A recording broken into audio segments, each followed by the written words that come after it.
Hello everybody and welcome back to INSANEBRIT Gaming. I'm the INSANEBRIT and this is this week's News Friday, where I talk about all the week's gaming news, gaming topics and some anime news if I find it. We have got quite a bit to talk about today, but I want to touch on some things, especially PlayStation. A few months ago I said that the PlayStation 5 was going to be coming out in around 2020 because Yoshida has said that profits, so the stock market, the shareholders, we will be making profit in 2021. Therefore, the fiscal year is 2020, is when that money will be coming in, and it's got to be the PlayStation 5. And it's been in confirmation now, and all the big news outlets are reporting that PlayStation 5 is in development, blah, blah, blah, which kind of makes sense, considering, and I'm going to get into a bit more detail as well.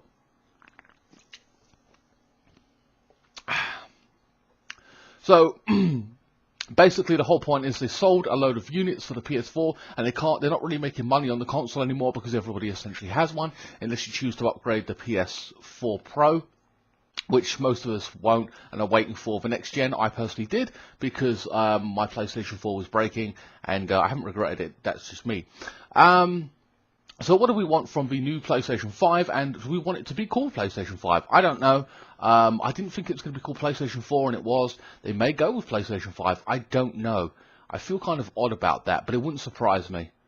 It just wouldn't. But whatever.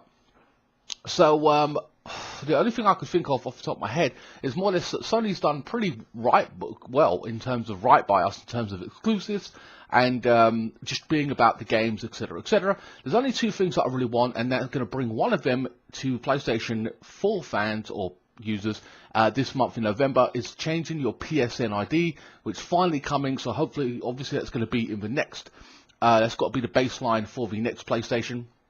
Be able to change your PSN ID, so they've already corrected that in this generation, though it be late, I get it. And also backwards compatibility, though Sony do have the ability to do it already. Xbox do it, and I mean themselves, Xbox has just come out and said we're going to be releasing Metal Gear Solid 2 and 3, I think it's Snake Eater, for backwards compatibility, and I will be doing a playthrough of those. It's awesome. I'm just annoyed that it ain't on the PlayStation because I'm primarily a PlayStation person, and I played it on the PlayStation, so I'm going to have to learn the controls a little bit, and I'm like, oh, fuck. But either way, I really am interested in playing that game, especially Metal Gear Solid 4. I love Metal Gear Solid 4. I would love to play that on the PlayStation. So if they have backwards compatibility, I would literally have all that shit on my channel. But anyway, a patent filed by Sony suggests the company may be looking into backwards compatibility on newer consoles. The newly published patent, originally filed in November 2016, was titled Remastering by Emulation. It describes the method of spiffing up old games by remastering old textures on the fly. Eurogamer reports that the full application explains how it could take files from legacy software and essentially replace them with high-resolution assets, allowing the game to use the same framework while rendering better-looking textures or audio files. The results would essentially be the same as many remastered games we've seen, with higher textures, but significantly less work for developers, which of course would be a good thing. The original software is then played on high-resolution display with assets such as textures, calls being intercepted, identified, and the data structure entered to retrieve the remastered assets having a matching identifier. The application states the remastered asset is then inserted on the fly into the game's presentation. So basically, they basically up it for you. That's really, really cool. It's difficult to say just how much technology could manifest. Sony may be looking forward to the next generation console like the PS5 and planning how it could allow backward compatibility, or could it even be the tech currently applied for remasters? Or this could even be the tech currently applied to remasters. So basically, all your remastered versions, what they are now, that kind of standard, will then be in place on the PlayStation 5 for older games, which wouldn't be a bad thing. I'd be happy with it. At the end of the day, we're getting remastered. I wouldn't mind. Sony has shown disinterest in backwards compatibility as a feature. It introduced the PlayStation 5. It introduced the PlayStation 3 with hardware-based backwards compatibility, but then dropped it from later models. On the PlayStation 4, it never had. Pardon me. It has never offered the feature, instead relying on services like PlayStation Now and standalone re-releases. So companies have had to re-release their games on the PlayStation 4, which we've seen, and fans have been badgering them for it, etc., etc. But also PlayStation Now, the streaming service, is another way for them to make money. So why bother trying to implement that in there so you can put your old games and then you just play your old games for fans when they've got a lot of exclusives and done a lot for PS4 games in general. The idea of you not paying them extra £10 a month to play the PlayStation Now, that could be a key asset there. If they want you paying extra money so then you can be able to play these older games. And you know what I mean? So they can charge you for it, and that's what they're doing, a way of making money. I don't like it, and I don't use it personally. But the idea of me having the option to just put in an old game and play it, oh man, I'll be sweet. That'd be cool. I'll do that with all my PlayStation 3 games. Hell, I'll buy a load of them back. PlayStation Europe head Jim Ryan said last year that backwards compatibility is one of those features that is much requested but not actually used much. Its competitor Microsoft introduced software-based backwards compatibility in 2015 and has been developing a growing list of available titles ever since. At the time, Sony exec Yoshida said the development wouldn't change its approach. Again, this was like 1 or 2 years ago, I suppose. Backwards compatibility is hard, Yoshida said. I won't say we'll never do it, but it's not an easy thing to do. If it was easy, we would have done that. So hopefully in the next console generation that is available to us in the coming, well, in 2020, I suppose. What else is there to say about that story? I know there's something else. Oh yeah, there's another story going around. Sorry, let me switch back to the camera. Basically, there was an issue with Sony messaging system. You basically get messages, and it would lock you out your PlayStation 4. Dodgy messages. It's an update to the story as well. So they were advising people to put their messages on lock, so no random person can send you a message. Only friends. However, if you did receive a message and you're locked out your PlayStation 4, basically go on the app on your iPhone, assuming most people have got one, or Android, and delete the messages and then rebuild your system database. You won't lose any saved data, and it'll be completely fine. Having said that, upgrade your PS4 immediately because they have actually fixed the problem, which is really great with PlayStation to be on it like that. So yeah, they've patched it. So if you haven't turned your PlayStation 4 on in a while, turn it on, do the update, and then you won't have that problem. They fixed it essentially. The next story is YouTube went down for a couple of hours. I don't know why it went down. There are loads of videos on YouTube, people trying to gain views from it and stuff like that. I get it. But essentially, the only story that I really heard, you hear that China sometimes block Facebook because they don't like it or whatever, for whatever reasons. And freedom of speech, I suppose. So you hear big countries blocking certain websites like Facebook. I believe, or the rumor I heard, that was Pakistan tried to block YouTube. And when it did that, there was like a mass thing, and it just shut down the whole site. It was like an echo effect, I don't know. And it was down for a few hours. People were talking about it on Facebook and stuff like that. I didn't even know about it. I was uploading videos. I wasn't even on YouTube. But it didn't affect me. And they said in a quote, hold on if I can find the quote. Where are you? Where is the quote? I cannot even find it. Here we are. Thanks for your reports about YouTube, YouTube TV, YouTube Music, and YouTube Kids access issues. We are working on resolving this, and we will let you know once it's fixed. We apologise for any inconvenience this may cause, and we will keep you updated. So basically, they fixed it, and that's more or less all they said about it. They didn't say what it was about or anything like that. They didn't give you any, it was because of this or any specific reason. Just it's up and running now. It's the second largest website ever visited, I think, on the internet today, which doesn't surprise me. I looked at their profit margins about 6 months ago to a year, and I think they make £6 or £7 billion or $1 billion per year. I don't know how much of that goes in reinvestment in terms of their servers and all that kind of stuff. People criticize them for not investing into their servers like more and making them better or whatever, but they've got so many servers around the world, each country. I don't know what it takes to manage them, how much money it takes to replace them. Because they do have people working for them as well. Out that $7 billion, a chunk of that has to go to X, Y, and Z people, plus profits and shareholders and all the rest of it, I suppose. It's Google, isn't it? At the end of the day, they own it. So yeah, those are the two stories there that I want to talk about specifically. what am I going to talk about now? My next story is Red Dead Redemption. Now they've been criticised for making people work 100 hours plus sometimes on Red Dead Redemption 2. Let's read this. Red Dead Redemption 2 story mode is going to be incredibly long. That's the name of this headline here. Rockstar Games Red Dead Redemption 2 launches in a matter of days, and we're being inundated of info, blah blah blah, most successful games of all time. How long is the story going to be? According to reports by Vulture, Red Dead Redemption 2 is going to be even bigger than we thought. It's boasting 60 hours of main storytelling gameplay, even after 5 hours has been cut from the game. Rockstar Dan Houser has been dead set on cutting out the filler content, telling Vulture, "We decided that one of the game's love stories didn't work. They were never going to work technically or be quite slick enough, or they felt superficious. We removed a mission on a train where you had to deal with bounty hunters because it was fun at first, but then it wasn't. Part of the process is always about compromise and horse trading. Everyone always loses a bit of the gameplay they love. So they had to cut out horse trading and a particular mission on a train because it wasn't that fun to them overall, which I understand completely. And ironically, I wish the Battlefield people would have noticed that about Battlefield 1.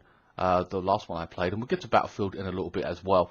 Of course, such a huge game is going to have a huge script, with Houser confirming the game's main story alone clocked around 2,000 pages. That's even before considering the extra dialogue and optional side quests. The game reportedly has taken 2,200 days of motion capture work, with staff members working 100-hour weeks several times in 2018.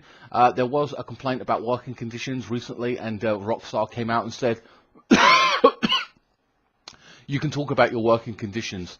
They've allowed you. They're not going to say, hey, shut the hell up, put a gag order on it. They're allowing them to talk about it. And sometimes you do work, they do work really, really hard. I have heard people in comment sections say, shut the fuck up, do it out the passion of the game, of making the game, and stay at your office and all the rest of it. However, I agree and disagree with that, because you're passionate about the game and you want to make games and everything else, but at the end of the day, I don't know if you get overtime. I think you're there on a set contract, therefore you're being paid the same amount. So when you're staying overnight, or like to 10, 11 o'clock at night, and you know you're overworked and that, you're not going to perform your best. Even when recording or doing anything that I'm doing, if I'm tired and everything, I'm not going to be at my best, I'm not going to be able to focus, and it's going to be sloppy work, or I'm not going to be bothered, I'm not going to be I'm just going to be like, oh, fuck this, you know what I mean, and be very lazy with it. Having said that, think about that. If they did have proper time off, like they just did their work, went home, 9 to 5, or whatever it is, right, that they do, and didn't stay extra long and all the rest of it, to perfect the script, to perfect the graphics, or whatever it is they were doing, we wouldn't have this game out. They wouldn't be coming out. I mean, they got deadlines and stuff like that, and they want to make profit, but at the same time, I strongly suspect that this game might come out, I don't know, I'm going to throw in January, February next year. You know what I mean? So if it weren't for their hard work of actually doing that, the game would have come out wouldn't be coming out this year, I don't think. It's incredible the amount of work that goes into it. And it seems that the work hasn't gone to waste, with the finished game containing 300,000 animations and 500,000 lines of dialogue. According to the report, even with Red Dead 2's non-playable characters have an 80-page script each. Wow. The level of detail has been shown off in a preview, the footage, trailers, blah, blah, blah. Offering monthlies, okay, blah, blah, blah. Red Dead Redemption 2 is set to release on Xbox One, PS4 on October 26th. No doubt this is a game I'm definitely interested in playing. It's a different universe in itself, into open world. So, 60 hours is pretty good. When I think about some of the open world games that I've played in the past, we're talking Far Cry, I think that had about, I just do half an hour playthroughs back then, like each video. So 60 videos, that was about 30 hours. I think Assassin's Creed had 30 hours. My next playthrough has about 38 hours. But that's because I was shitting some of the missions or whatever. So, just call it 30 to 40 hours on average. Just has another 20 before you do the side quest. So, it's going to be very interesting, and you're going to get your money's worth if you pay full price. I've no doubt about that. Yeah, looking forward to playing it. I don't know when I'll be playing it. So, my next story is Bully 2. I'm going to jump straight up, stick with Rockstar for a second. Now, apparently, according to a casting call, they're talking about Bully 2, or in theory, this is the theory because of who they're hiring. reports suggest that Rockstar Games has put out a casting call which heavily implies that a sequel for 2006 hit Bully is in development, so yeah, it might be time to get excited, blah blah blah. That's a personal view. Apparently there are 7 casting calls for a new unannounced video game title with a leading UK games developer shooting in Pinewood Studios, very famous, and they've modernised that shit, by the way. They are mainly looking for teenagers and young people to fill these roles. Of course, there are plenty of games and features young'uns, so there's nothing in that to suggest it might be Bully 2, but the casting call does include some intriguing, vague details on the project. So it reads, this is the detail, mild violence and profanity, which, again, kids, you know what I mean, that's what, in theory, will be used in the scenes with the young performer. The project itself is a thriller/drama, and all scenes with the young performers will be handled with sensitivity. So maybe racism or something like that, maybe, or slurs, or that kind of thing. You know, people calling people fat, people being called lesbian or gay. I don't know. Bully's always, or Rockstar always pushing the envelope, and if they're doing it in a realistic setting, you are going to get those things thrown at you. So, maybe?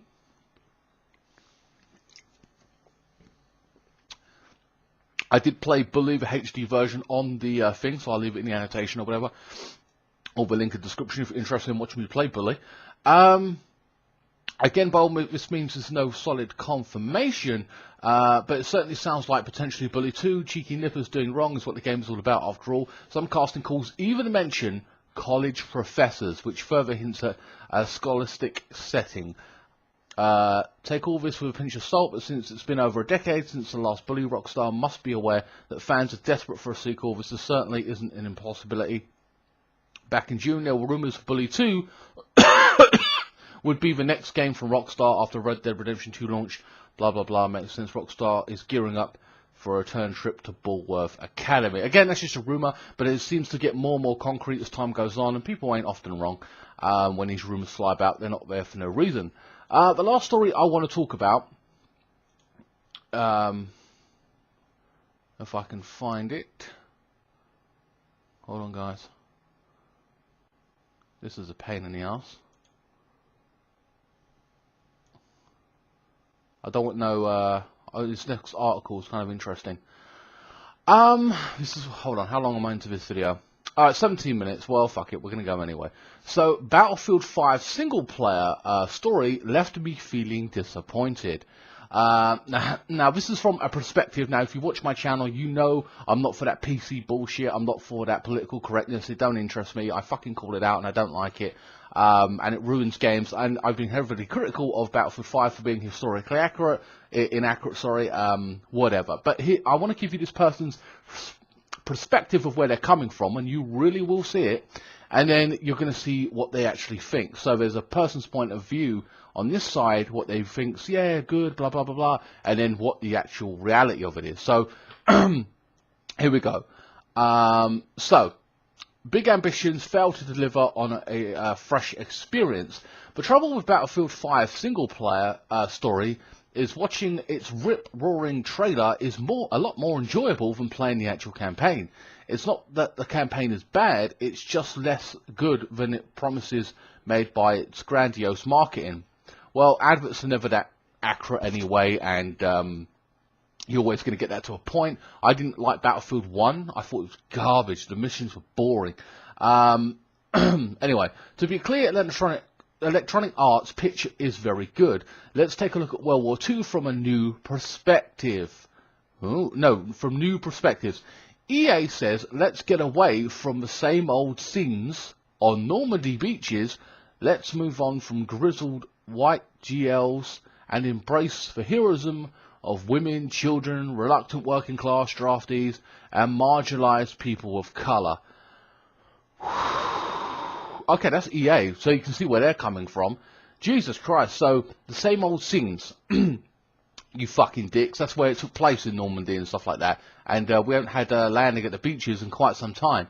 There are various stories around the world where the war took place. I'm not even denying that. Women only, certain parts, women only took parts in, like maybe there were spies and stuff like that. So maybe you're doing something like that. But other than that, we know it's unrealistic and bullshit. But whatever. the heroism of children, really. Children were moved out of London into the farming areas. What kind of heroism did they have? I mean, come on, mate, really. Marginalised people of colour, I don't even think that Germany wouldn't even fucking allow black people in their army, so I don't know what he's on about there. Well, I don't know what on Germany's side, but you know what I mean? It's, I don't know what role, I mean, they did play a role, as Sikhs and stuff like that around the world, but that's EA's perspective, but you see where they're coming from. Unfortunately, based on playing a few new sections of the Battlefield 5 campaign at EA's offices, okay, so this person went to the offices, okay, the reality fails to coalesce? What is that word? Coalesce? I don't know. The noble pursuit of an indie film, influential human stories, comes packaged with a series of linear maps in which dramatic cutscenes are interspersed with so-called so-so action sequences. Okay, so set pieces basically. The stories are expensively disguised exercise in weapons experimentation systems, tutorials, and ponderous discourse about the nature of the global conflict. They are in essence extended commercials for EA's good intentions for the multiplayer stuff that makes up the bulk of the game. So he's saying that it seems that the missions are about weird things in the game, and before you get to grips with the weapons or whatever you're going to do, you've done it and then you've moved on to the next story. That's kind of annoying as fuck. I don't like the separate stories. Though it gives you a chance to tell individual stories, and while it's good in theory, in practice, I can't keep track of the game. I don't enjoy it. I'm bouncing from one character to this story to that story, and I find that I like 2 or 3 of stories out of 7 or 8 that I got. And blasé, I didn't really enjoy it that much in that respect, and it pissed me off. I like a one character narrative perspective, and he goes through the journey, and I can keep track of it. Maybe his friend died, maybe this happened, maybe he's in a plane crash. I don't know, but I like the one perspective narrative, and I don't like the individual stories breaking up the game. And he's saying that this falls short, just saying go to multiplayer. That's where the bulk of the game is, which is a multiplayer game, but we do appreciate the story, and the fact that Call of Duty this year hasn't got a story. It was a big push for them in incentive for people to pick up that game based on the story, and if it's weak, people are going to be pissy at it. Big little stories, big budget action video games usually present World War II as a grand stage, argumenting the prestige of victories, nations, feeding off Hollywood history and cherished myths about the Battlefield 5. But in Battlefield 5, developer EA DICE says it's more interested in individual stories of struggle and desperation, and so the campaign is presented in a series of shorts taking place in disparate parts of the world at differing years in the war and from variety of perspectives. Nordlies, which I completed, is about a Norwegian girl tasked with skiing to a German camp and liberating a freedom fighter. The next 2 I played, really, that's all, okay. The next 2 I played, about a third of each. In Under No Flag, a young London criminal is drafted into a special ops unit and sent off to plant explosives in a sensitive enemy institution. Then in Tyrola, or I can't read that word, 2 brothers from French colonial West Africa land in France to fight fierce German defences, as well as the entrenched racism of the people they are seeking to liberate. And in Battlefield 5's full force story, which I did not get a chance to play, a Witchmark tank commander tries to defend Berlin as frightened boys are forced into uniform in a desperate bid to prevent the final collapse of Nazism. Now that sounds really cool and interesting in some ways, but again, because it breaks up the stories, if you look at those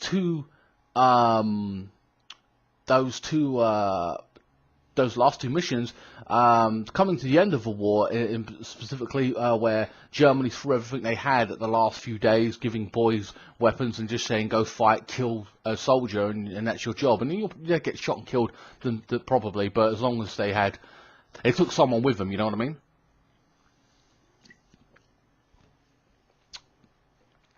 As for the so-called the racism, which it was racism, that was just at the times, and it feels like that social justice thing's trying to sneak in there as well. But it was the times, and if that's true, and they were, again, it was individual stories, and they are true stories, then yeah, you know what I mean? They probably did experience racism to a point, but again, it was those times, you know what I mean? Each story is told in a different style, using a variety of narrative devices as if directed by different people. The Norwegian story has a gritty indie feel, like that awesome movie, The 12th Man, never saw it. The British one aims a comedic Guy Ritchie-like undertones, and the French one is an old soldier examines his memories of glory and the bitterness. I really like that each tale is told in its native language. Oh, I see, so it's different languages. The stories are decent enough, mostly especially because they are genuine attempt to find new perspectives on old themes, but they lose themselves in the flashy set pieces that feel as their he explains, it feels like a piñata at a funeral. Oh god. Ultimately, Battlefield 5 is a first-person shooter. No matter how carefully these fictional characters are rendered and written, sooner or later they are likely to start charging through barracks in the air base or a gun in placement, slaying dozens of enemies with righteous high-blaze, high-caliber weapons. The levels I played are laid out in such a way that also as to encourage careful exploration of the map and a bit of stealth, but it soon becomes clear that the edge of the map are limiting enemies. Oh, sorry, the edges of the map are limiting. Enemies are extremely twitchy, so I'm soon in the midst of a good old-fashioned run-and-gun situation in which I'm just going to kill every fucker who gets in my way. And let's be clear, this is a shooting game, not a stealth game. At this point, to engage the enemy in firefights, which is all fine. But my problem is that wham-bam firefighters don't sit comfortably with the narrative that surround them. A narrative? But that's what happened, you know what I mean? Like, come on, otherwise it is a game, so you're gonna get part of the story being told, but you're gonna have some fantasy element there as well. The idea of you killing 50 men in one or two levels is just the way it is. I worked my way through the save points, planting the bombs, releasing the prisoners, whatever, and I'm done in a single player Battlefield mission ever. I've done basically he's done whatever he's done in every other single Battlefield mission ever. He's basically done again. Cutscenes play out, which either bombarded me with explosive action or make a play for my empathy. It's an oddly disjointed experience, further inhibited by the game's clear desire to steer me from one place to another, trying out all the gadgets and vehicles. EA Dice attempts to fuse the action comic with an indie film aesthetic is perhaps a bridge too far. I want to like what EA Dice has done here, but as shooter games tilt even more heavily towards multiplayer battle royale mode and other service models, the effort looks weak. If Battlefield 1 is anything to go by, Battlefield 5 will be a great multiplayer game, but EA Dice needs to come up with new ideas if they want to preserve the future single-player campaign modes. Well, it's just basically the choices that they've made. They've made the choice to go individual stories. They've gone with the... I mean, if these are... See, I don't like the social justice shit being thrown in there. Now, if this is based on true story, then yeah, put it in there. That's fine. No, I'm all for that. But when they start making up some kind of narrative for sympathy or empathy with one or the other, I don't like that. But most importantly, I don't like the big issue for me though is the missions themselves. If they're going to be boring. Battlefield 1, I played a 2-hour fucking tank mission, and I went straight from a 2-hour tank mission to an hour's sneaking around. Not even sniping, just sneaking in the dark. It was shit and boring.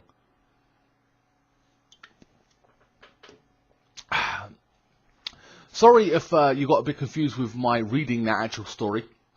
I have read a lot of articles in this video, but I want to go down the stories and give you what their opinion is about the situation with Battlefield and whatever else, and the PlayStation 5, and I'll give you my perspective as well.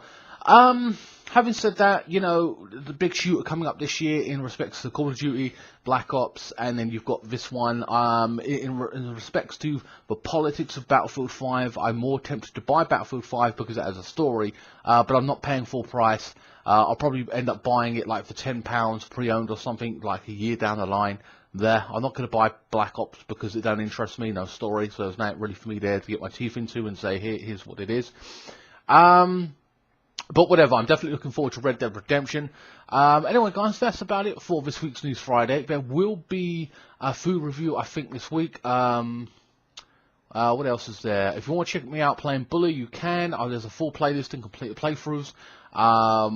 We will be playing FIFA 19, The Journey, all next week till next Friday, and then I'll play a brand new playthrough in Mafia 3.